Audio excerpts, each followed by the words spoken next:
Dr. Aishah Ahmad Fauzi has 10 years of clinical experience as a rehabilitation physician and has special interests in neurorehabilitation and spinal cord injury rehab for both adults and children.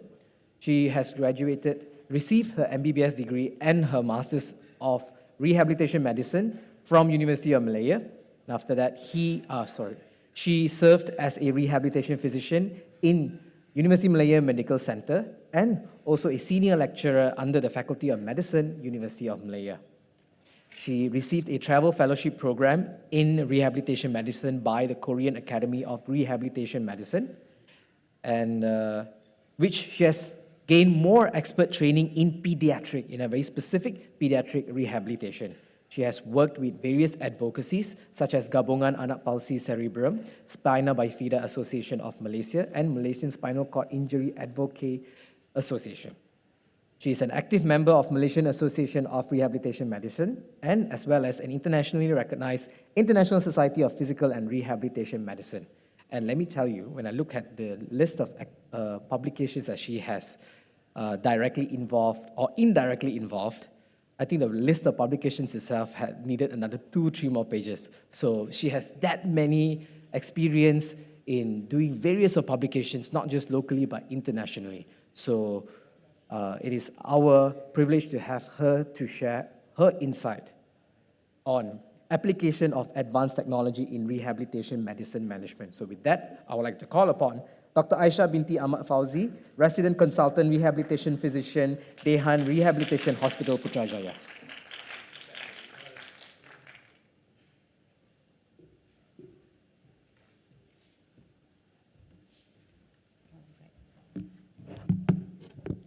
Thank you very much for very kind introduction. Apology for a long one. You should have summarized it. Okay. I'm Aishah, as has been introduced. Thank you to Taiwan Expo and particularly to Chang Gung Memorial Hospital to given an opportunity for me, particularly Daehan Rehab Hospital, to present on a little bit of experience on application of advanced technology in rehabilitation medicine practice.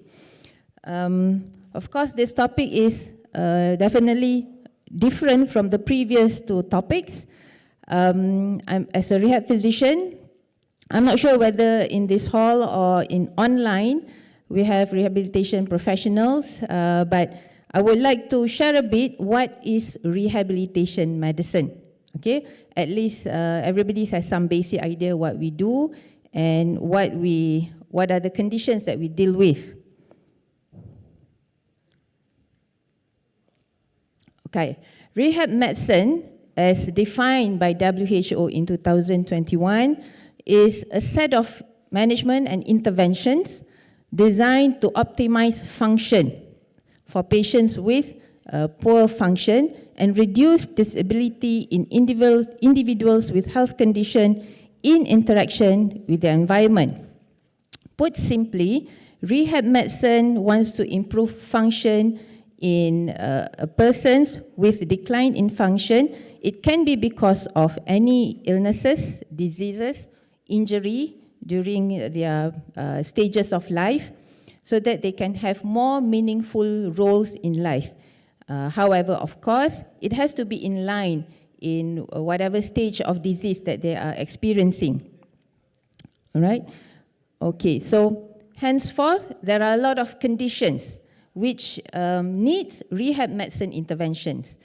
But typically, people know that conditions which is very much related to physical impairments, cognitive impairments, needs rehabilitation intervention. However, there are a lot of other conditions which can affect function. And it can be also like patients who has cancer. Cancer has different stages of disease, as we all know. And there are different sets of rehab management that we can do to improve their quality of life and function at different stages of disease, as well as in cardiopulmonary condition. And we in Daehan, we do also COVID-19 rehab program because we know some stages of COVID, patient who had COVID-19 has got poor cardiopulmonary reserve and cardiopulmonary function. So we do, even in COVID-19, we do COVID rehab. So there are a lot of conditions which needs rehab medicine, which can be from neurological conditions with profound physical impairments, as well as musculoskeletal conditions, amputations, as well as those with paralysis and spinal cord injury from children until adulthood. And we also see a lot of patients or children who are born with some disabilities. Right, who are the team members in rehab medicine? So rehab medicine, we need to work in multidisciplinary team. We cannot work alone. And same as other healthcare professionals, I must say, but we have to work closely together, and the main player, of course, at the center there is the patient. Okay, the patient must be at the center because every goals, every interventions must be goal directed to what patients desires. And we communicate well, we have to communicate well with other healthcare professionals and our referees, mainly from neurologists and as well as orthopedic surgeons, considering the main bulk of conditions which needs rehab medicine interventions involve physical problems. But we also do receive cases from oncologists for cancer rehab, geriatrician for geriatric rehab, so on and so forth. As long as those conditions has potential for further improvement in impairments and function, it is worthwhile to get them to have rehabilitation assessment and management. And ultimately, the goal leads to functional independence. Some say that rehab medicine physician or rehab medicine professionals is a healthcare professionals of functions. Yes, we focus on to improve as much as possible or as maximum as possible functional independence of our patients. Not only in their self-care or daily activities, but from vocation towards vocational as well as avocational activities.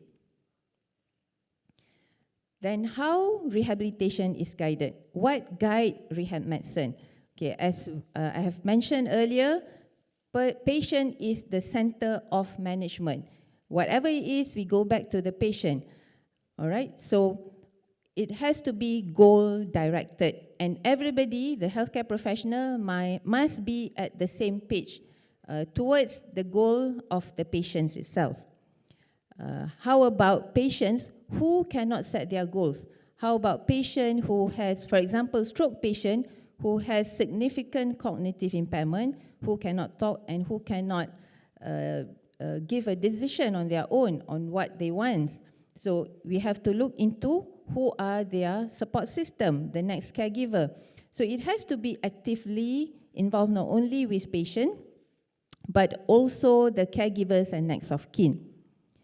And along the rehab medicine management, along the process where the patient needs, before they get their optimum functional independence, provision of assistive device is also important for us to enhance their independence as well as to expedite independence. And along the way, given adequate motivation, some of them may need clinical psychology assessment or appropriate referral to our colleague, psychiatry assessment, so that we can address the issues early. They will not go into further emotional disturbances until depression, to prevent the rehabilitation and recovery journey. Okay, before I talk about how do we apply advanced technology in rehab medicine, let us have a look, just a swift overview on what are the various interventions in rehab medicine.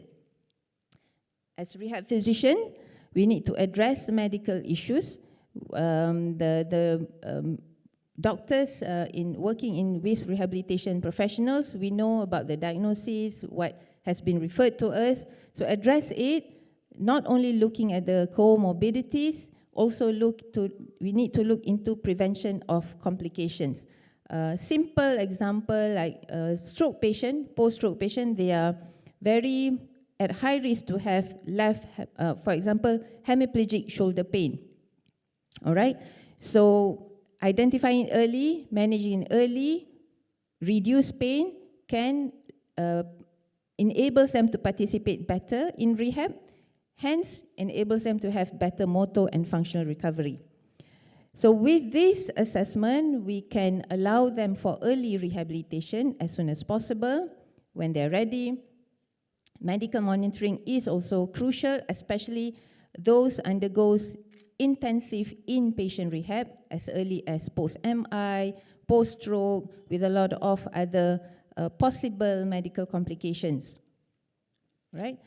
And with the advent of technologies, the advent of new pharmacotherapy, there are quite a number in clinical trials as well in clinical practice now, pharmacotherapy to improve recovery.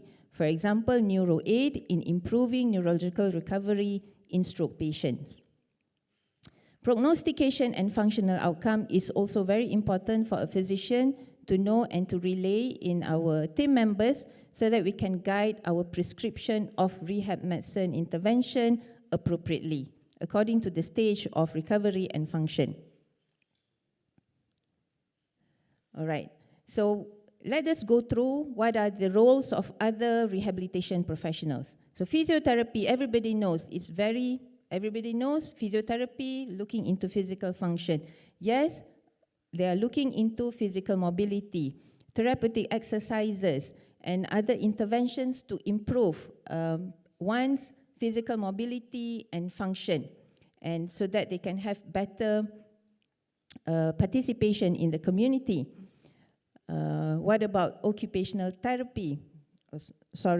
So some of them we do to a certain extent need to use therapeutic modalities like transcutaneous electrical nerve stimulation, shockwave diathermy, ultrasound, therapeutic interventions with myofascial release for myofascial pain especially. So these are something examples. There are a lot of more interventions, but this is some of the most common interventions that has been applied to patients. So what about occupational therapy? Talking about functional in day-to-day activities. So occupational therapy, apart from improving patients' basic ADL, they also look into how a patient can perform their functions up until the ability for them to go to their work, and it all depends on their desires and life plan.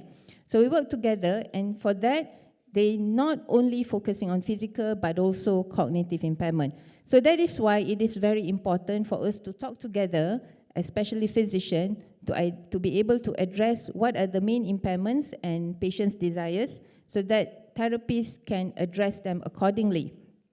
Okay, occupational therapy, and we have for them to address certain issues, they also do equipment prescription. It can be for mobility as well as orthotic device. Okay, mobilities, for example, wheelchairs can be from the manual one to advanced one. So not all patient requires the advanced one. Not all patients suitable to have motorized wheelchair. So we have to look into what patient's needs and what patient goals and what patient can do and their level of body impairments before we prescribe mobility device. Orthotic device, for example, while a stroke patient waiting for their hand to have better motor recovery during the early days after stroke. They want to enhance their ability, for example, to eat themselves. Provision of orthotic device is important so that they can have the sense of independence early, like this hand orthotic device with utensil slot. Okay, other type of orthotic device can be prescribed too for walking as well as to alleviate pain.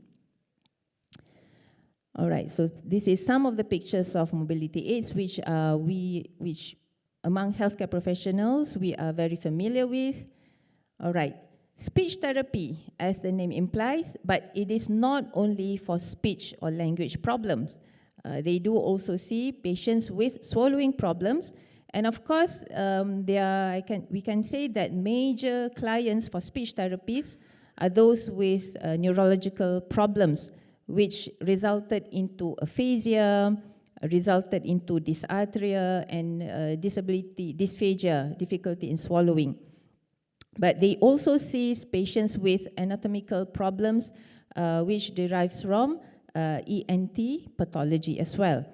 So advanced assessment that can be done by speech therapists together with physician includes flexible endoscopic evaluation of swallowing, FEES, as well as video fluoroscopic swallowing study, VFSS.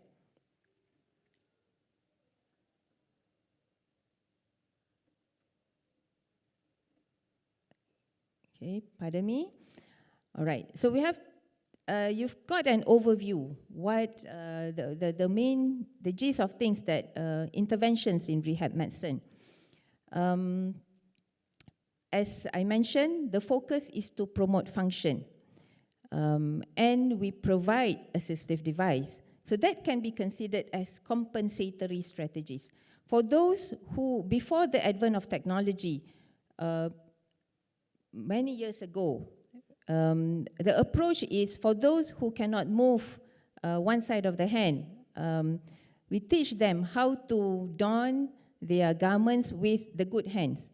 But now with more neuroscientists research talking about neuroplasticity, approaches of interventions in patients with physical impairments is also including to improve motor or neurological recovery. And of course, when you talk about neuroplasticity, conditions related to it, very much related to neurological conditions. It can be in children as well as in adults. All right, so these are the conventional approach, the list of conventional approaches. By means of neuroplasticity, later we can have a look how do we apply this neuroplasticity concept to have better advanced technology. So what is neuroplasticity and neurological recovery? Neuroplasticity concept or theory inform and provide us the understanding that our brain can adapt after an injury. And it can also adapt and allows adaptation to any experiences and changes one person experience after an injury. Okay, so this is basically, it refers to the ability of the central nervous system to reorganize and remodel after an injury.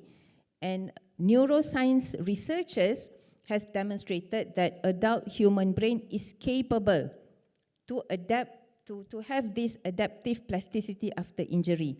As Donald Hebb says, neurons that fire together, wire together. So how do we use this concept for further advancement in rehab interventions for our patients?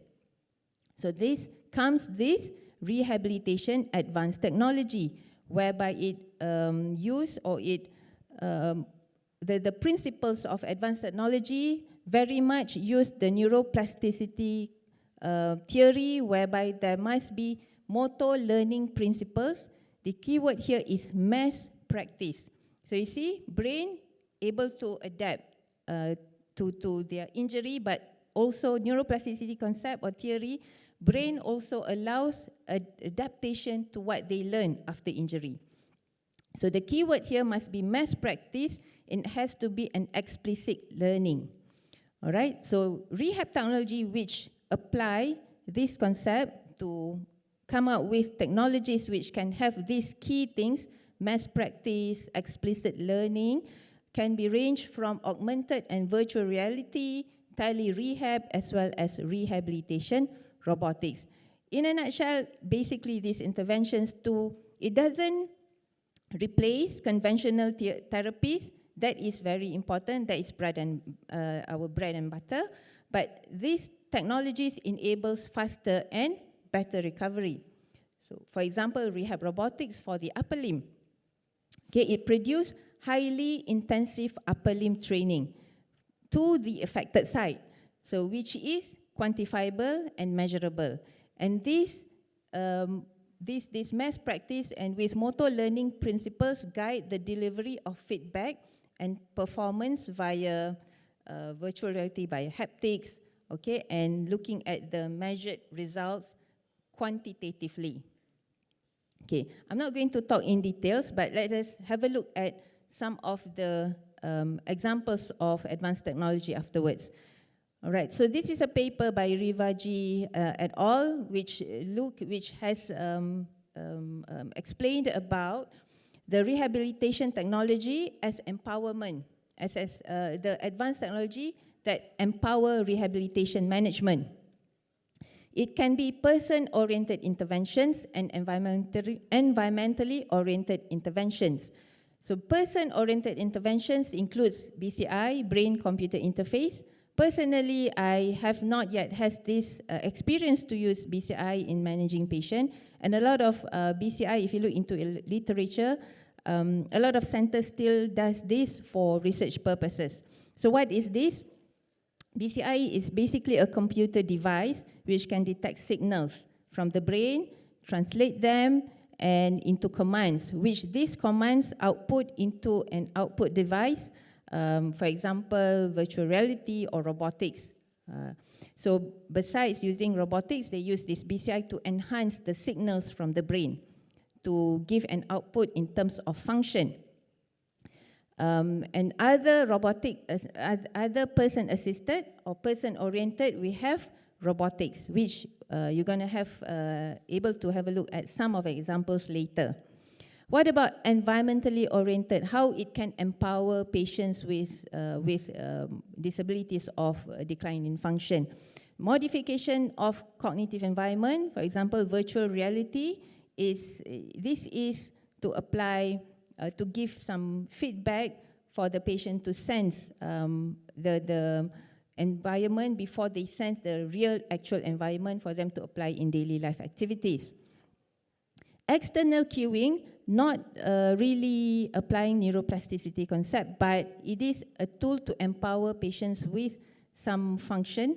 For example, patient who does have poor prognosis to have better motor recovery, and for example, it's going to be total paralysis from our medical prognostication. External cueing can empower them in day-to-day activities, for example, Alexa, using Google Assist, so on and so forth. All right, so let us go through what are some of the advances in technology that we do apply in rehabilitation clinical practice. First, I would like to talk about transcranial direct current stimulation, TDCS. If anybody of you here or online psychiatrists or has been using it for behavioral or emotional disorders, you might know this, TDCS, because it has been done a lot in that area initially, but now it has been done a lot also in improving neuro recovery. So TDCS is basically a battery-operated device whereby it allows small current of electrical gradient, 1 to 2 MA, which we put through electrodes at the scalp, and this small electrical gradient can passes through the scalp and towards the meninges. It is not stimulating, but it's basically promote neuromodulation to alter some resting membrane potential. And it has, in rehab research, it has to be done with therapy. For example, in this picture, this patient has got hemiparesis. We want to improve motor recovery. There are mapping to it. The electrodes mapping, there's a protocol. So we have to give stimulants to the affected side of the brain, the stroke side, and the cathode needs to be put at the other side, the contralateral side. So basically, while patient is doing activities to improve their motor function, these TDCS also enhance the neuromodulation for better neuro recovery.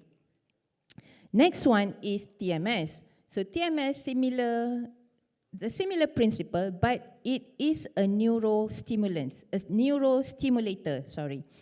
Why I said neurostimulator is not only modulates, but it stimulates cortical excitability.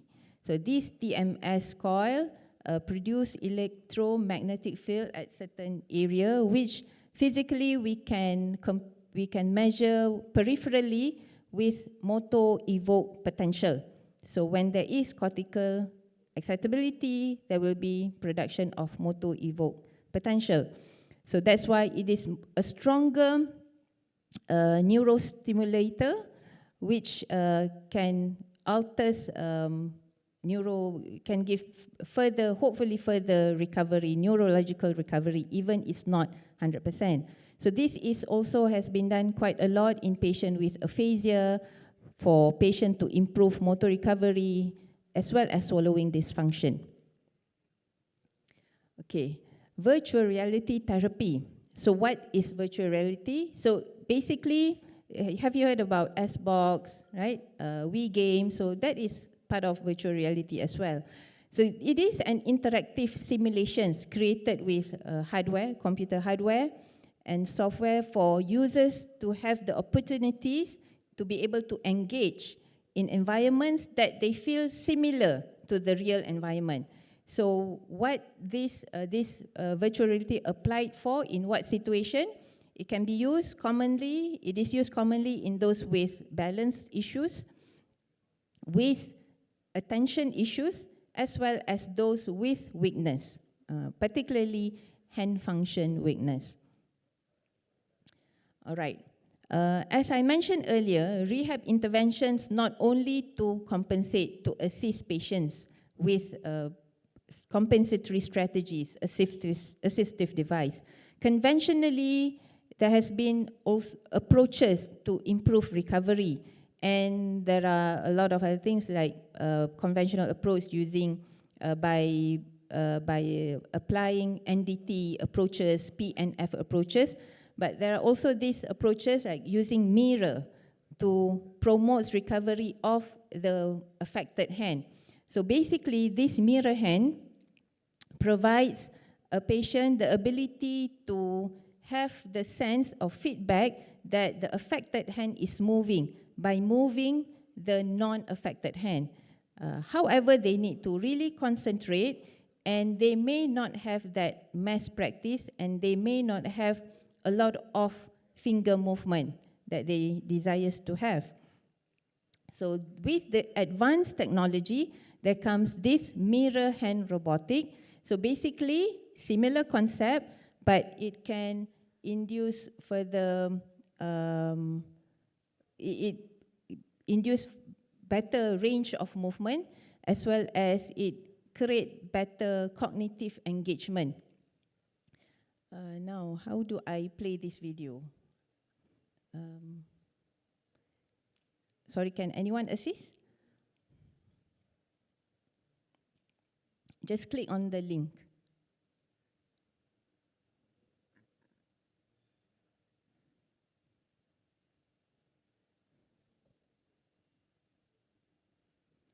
So afterwards, you will see a video just to show you one of the prototype, or not prototype, one of the device, which is called the mirror hand, which we use in clinical practice for our patients.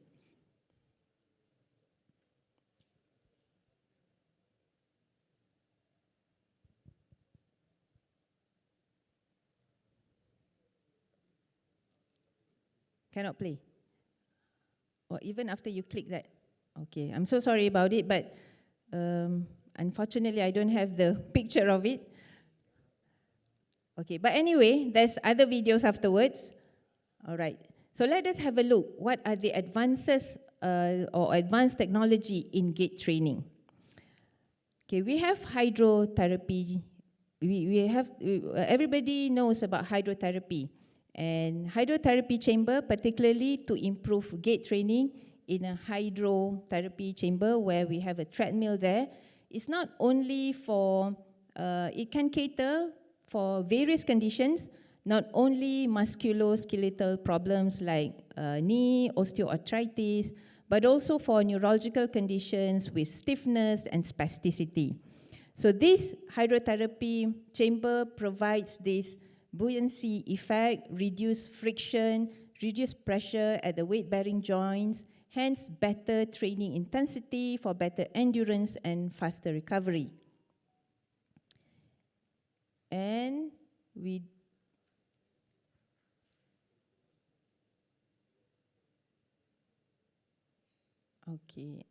have gait training, anti-gravity treadmill, same principle as hydrotherapy, basically to reduce the weight-bearing effect. And a lot of this anti-gravity treadmill we use in patients with fractures, which during the early surgery, they are not allowed for 100% weight-bearing.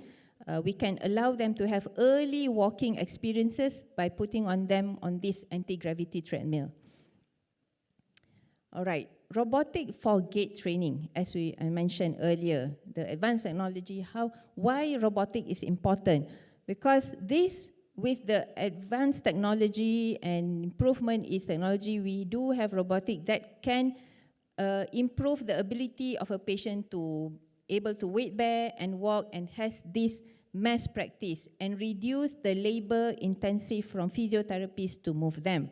Because if you use physiotherapists only to move them, it may delay them because it's very labor intensive and they cannot cope with it.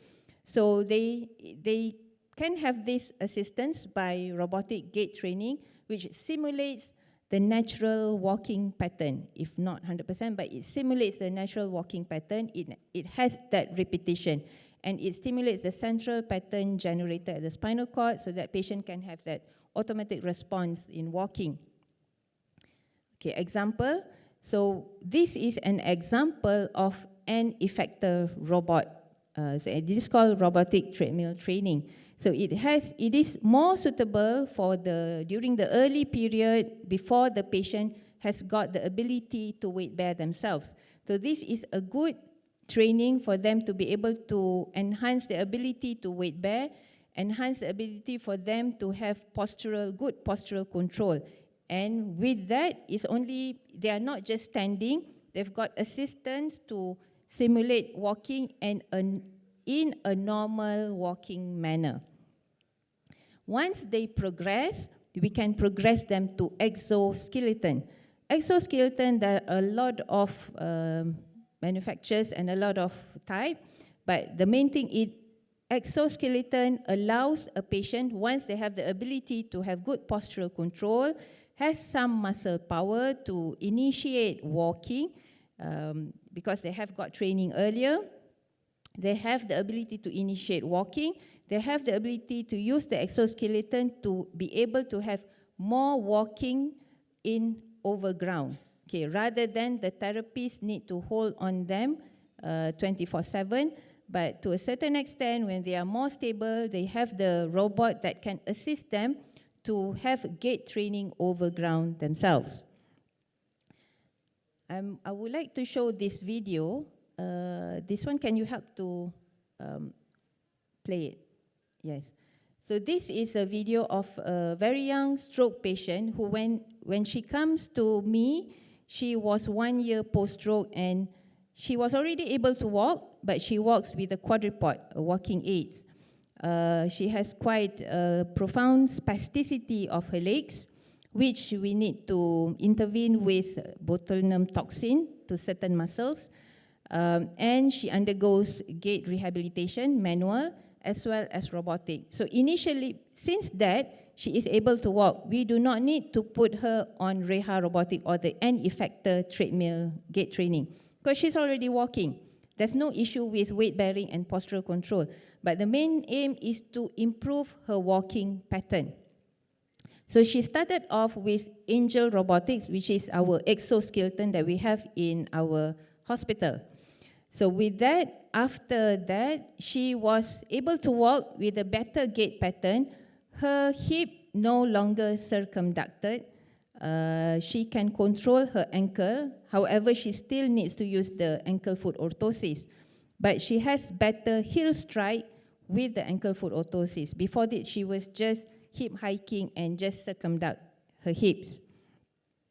So after this training, she got another training with, we call it, this is another type, another advanced type of robotic device for gait, which is called dermoskeleton, whereby it doesn't really, it's a technology from Canada, from Binti, and thank you to Wistron Medical Technology for bringing this to Malaysia, and we have this in our center whereby we can apply this for further advanced gait training to enable them to have better participation in walking, not only indoor but as well outdoor. Okay, can we have a look at the video so that you can have a clearer picture of dermoskeleton? This one can be played? I really hope this can be played because it's quite a nice video.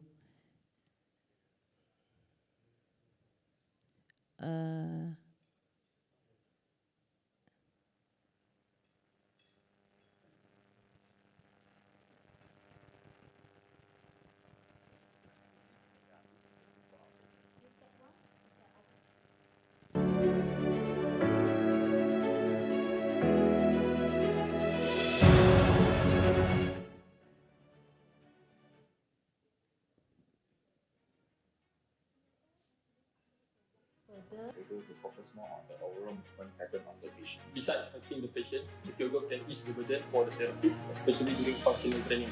The IR actually has a variety of programs to make the therapy interesting for our patients. With that one, it's like I can visualize the straight walking path. I can imagine I need to follow that laser path to walk. Patients are able to do harder exercises for a longer period of time. They seem to have an increased capacity. Then I can basically try more. 1.5 months later, I'm able to establish the confidence to walk without any assistance. Kyogo makes me more confident and easy when walking.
The name of the dermoskeleton is Keep On Going. That's why it is called Kyogo. All right. Thank you for that. So in a nutshell, rehab medicine again. We have to work in a multidisciplinary team. Of course, we have to work together, not only in our small rehab professional, but also we need other healthcare professionals to be able to understand as well as to refer accordingly. Any conditions which has deterioration or needs functional improvement, you can refer to a rehab medicine. We promote function in various conditions. Of course, management tailored to patients' medical conditions and their desires and life goals. And of course, the interventions integrates conventionals with advanced technology. Thank you very much.